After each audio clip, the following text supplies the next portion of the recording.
Hey folks, me again, back again with another video today and reacting to heavy metal horror film. So yes, it's here. It's finally arrived, so I hope y'all enjoy. Like, subscribe, and enough chit chat. Let's begin.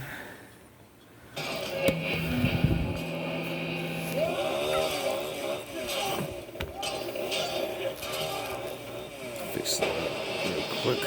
Diabolical heavy metal horror movies that are awesome. Metalsploitation. Heavy metal is evil and dark, the kind of music that doesn't talk about peace and love or a bed of roses. It deals with the devil and themes of death. Do you know what else is equally diabolical and dark? Horror movies.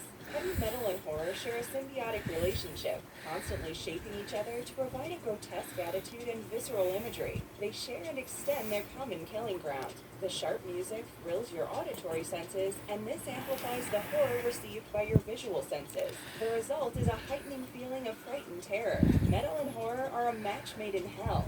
Some critics and fans argue Yes, I highly recommend these films, just a disclaimer. And grew into prominence in the 80s and the 90s.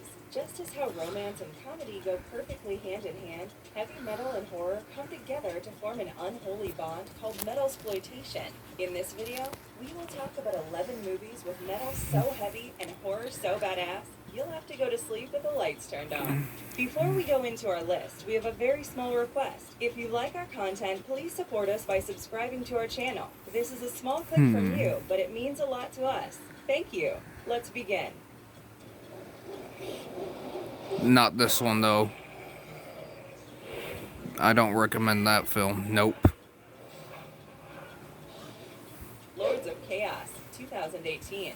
A 17-year-old boy in Oslo named Euronymous is determined to defy his orthodox upbringing and obsesses over creating the first black metal band in Norway. After successfully bringing together members, he creates a band called Mayhem, but he soon realizes that a young band like his would be difficult to promote and popularize. He resorts to publicity stunts involving violence and arson. Members of his band, especially Varg, burn down churches and commit murders. But quickly, the band's criminal instincts overtake their desire to simply gain popularity. Jonas Ackerlund directed Lords of Chaos. It is based on real-life events and is adapted from a novel of the same name. Euronymous and Varg intend to create true Norwegian black metal and form a band that will devote itself to Satan worship. The film features a handsome collaboration of gory violence and heavy metal, creating an atmosphere of horror that suggests impending doom.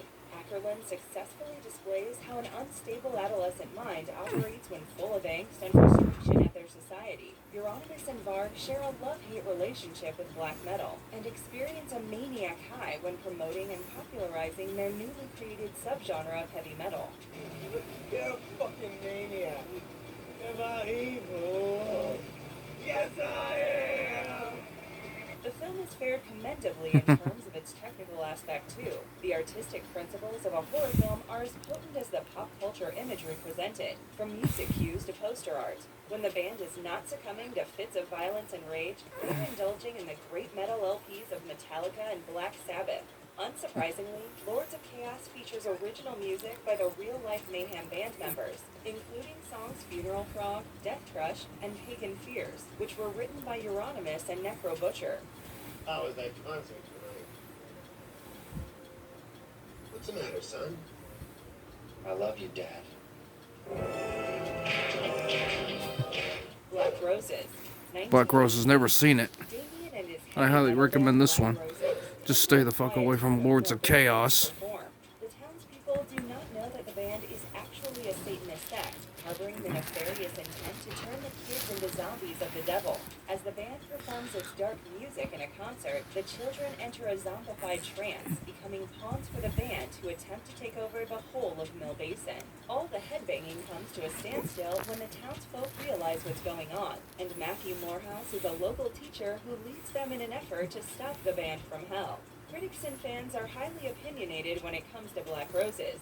Some term the film as sinfully underrated, while others classify it as one that's so bad it's good. The film is the frightening visual adaptation of the phrase, "music turns kids into monsters." The special effects might not be magnificent, but this hardly matters considering the inclusion of some classic music from bands like Tempest, King Cobra, Hallows Eve, and Lizzie Borden. The soundtrack and score of Black What's Roses that? builds the required tension and darkness inherent in a horror film. Director John Fasano did not really pay as much attention to the narrative and storytelling aspects, throwing together elements of catastrophe, possession, romance, and some nudity here and there. There's incoherence in the way it has been written. I recommend and the this one. screenplay is sloppy with goofs. Having said that, Black Roses was not made to be technically perfect. It was intended as poetry, dedicated to the heavy metal culture of the 80s. I recommend this one.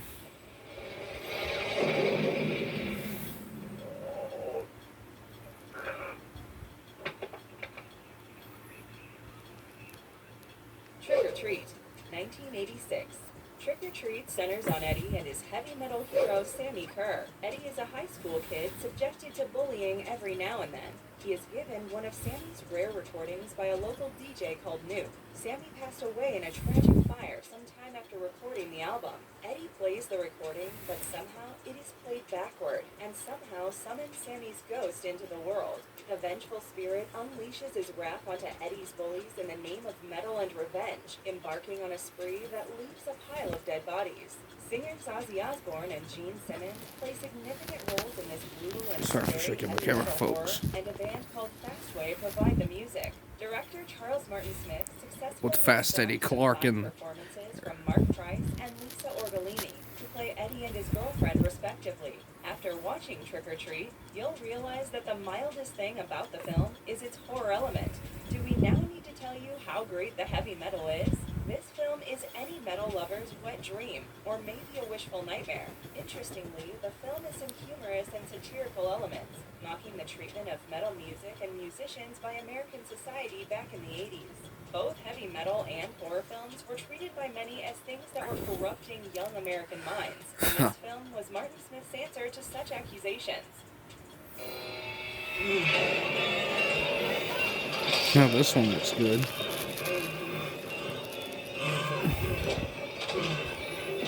The Gate, 1987. Al and Glenn are alone at home. Their parents are out of town for the weekend, and the two use this window of opportunity to get into trouble. Al throws a party whilst little Glenn and a few friends investigate a bottomless pit in their backyard, which was created when a tree was removed. When one of Al's friends buries Glenn's recently deceased pet dog Angus, the gates of hell are accidentally My opened, goodness. summoning creatures and demons from the hole. Al, Glenn, and their friend It looks Terry pretty good. will have to survive Highly a house recommended. filled with Just demons stay the and fuck away from This Canadian film succeeds as Lords a of Chaos. movie about monsters, and at the same time does superbly well as metasploitation. There's moderate violence and gore, for instance, symbols painted on the wall with blood, and a character stabbing an eyeball with a glass shard. Yet even with this moderation, the film manages to build and sustain its horror element, largely due to its dark music.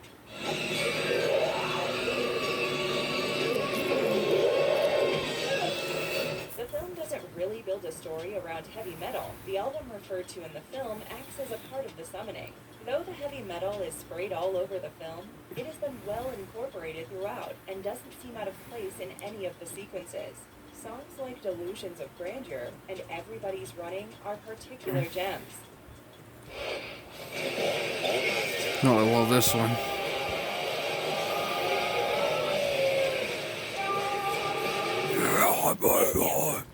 Deathgasm, love it. Brody is a metalhead whose mother has been sent away due to her drug addiction, and he is sent to live with his aunt and uncle. Brody has a tough time settling into his new lifestyle until he meets Zach, a fellow headbanger.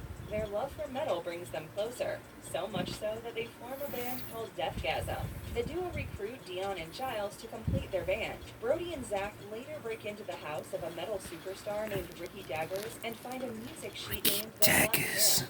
Deathgasm plays the Black Hymn and unleash a demon who possesses the townspeople and wreaks havoc. Now it is up to Deathgasm and a friend named Medina to send the demon back and save the day. Deathgasm is by far one of the funniest metasploitation movies ever I love made. it. It has some beautifully visual something, a scary demon, a pinch of romance, and massive amounts of humor and heavy metal.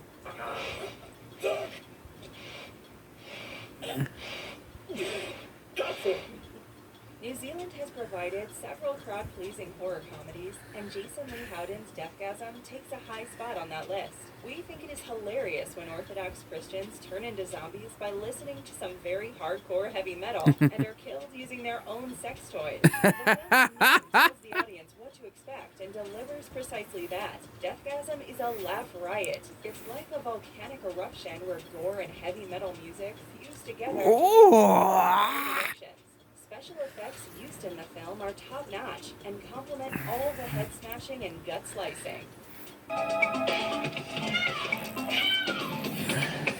This one looks legit.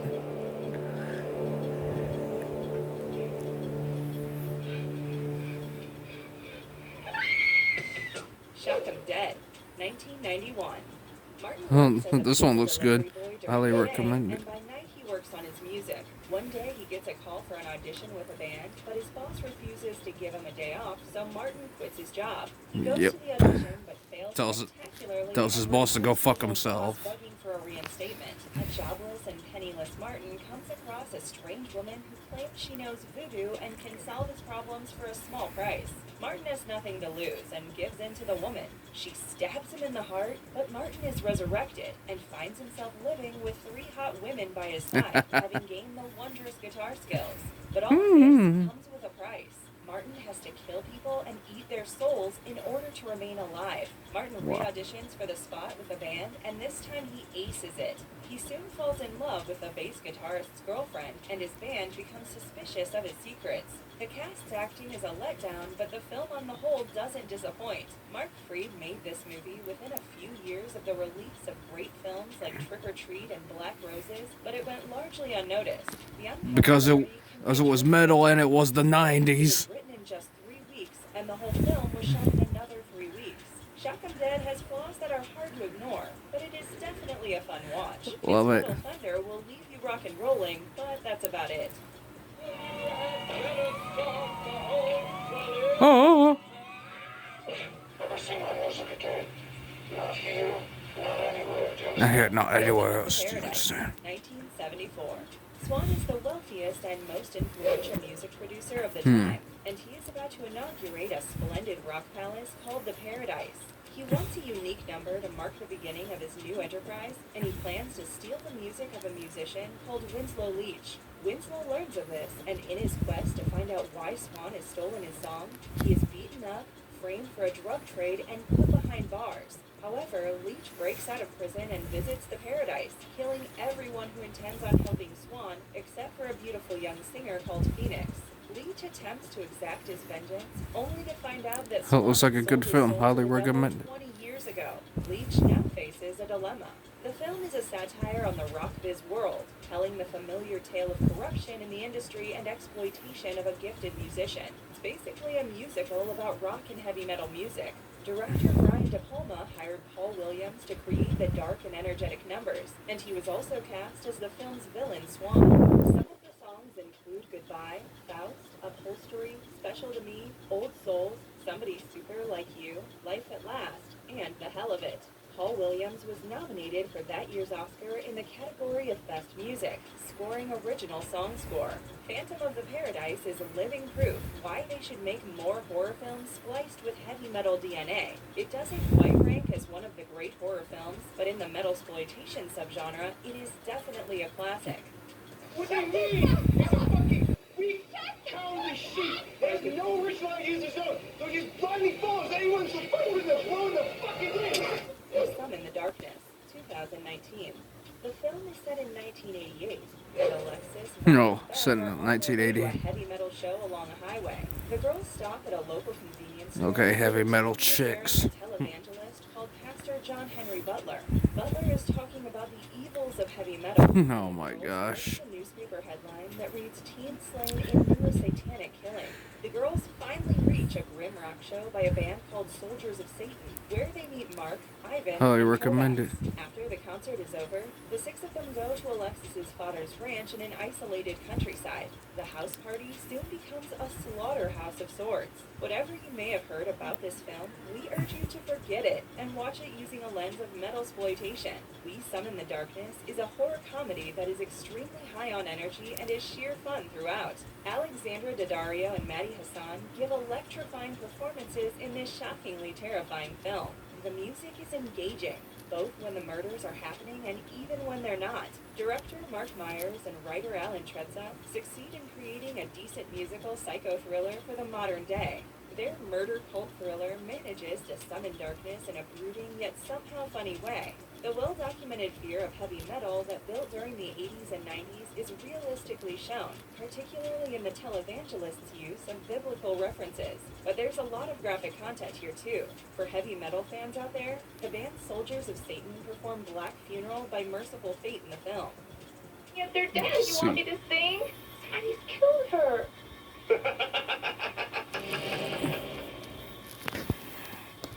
I know. It was me. October Blood, 1984. Billy, the lead musician of his band, goes on a killing spree. He kills around 20 innocent people before molesting his girlfriend Lynn, though she is saved by a security guard. Billy is tried and executed. A year later, Lynn has formed her own band called Headmistress, and Billy has returned from the dead. The band is on a musical tour called Rocktober Blood Tour when Billy resumes his killing spree. Rocktober Blood, highly recommended. And the people he kills. Aren't you glad to see me? This leads people to question Lynn's sanity as she blames the murders on a dead man. The climax of the film takes place in a rock show by the band, with thousands of headbangers watching as Billy massacres the dancers and singers on stage. At the same time, the audience is thrilled, believing that the bloodbath is part of the show. The undead Billy sings a song on the stage too. Rocktober Blood's ending is one of the most open-ended ever. Lynn's band in the final sequence is actually a real heavy metal band called Sorcery, who provide the most ecstatic moment of the film. How do they manage this? Their musical performance is top-notch for a movie like Rocktober Blood. The climax involves a masked man singing some really good metal while slashing and gutting scantily dressed women. Dark music engulfs the atmosphere like fog, and blood spills everywhere like rain. The irony being that the headbanging audience are loving all of this, even as a severed head is thrown at them from the humongous stage. As a slasher metal horror, Rocktober Blood fares well. If you enjoy a bit of 80s cheese and drama, this is your movie.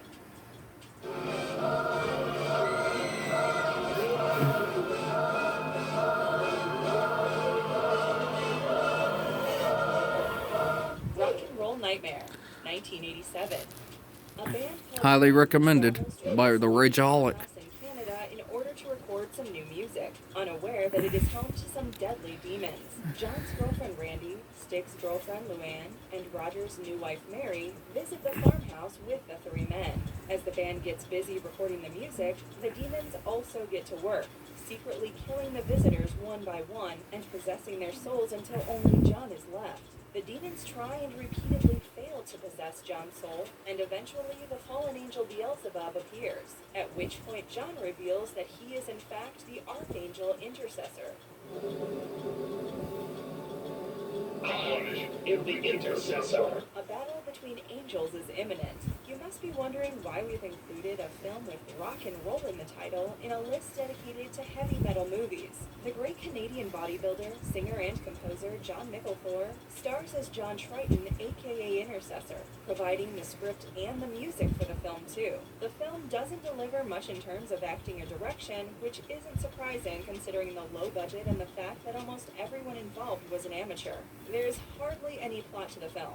It seems as Thor put all his efforts into the solid heavy metal soundtrack instead, and the horror element is moderate but suffices. All things said, the film proudly boasts a steady barrage of heavy metal, and with demons and angels fighting on screen, this is exactly the kind of stuff that we highly recommend to our die-hard headbangers.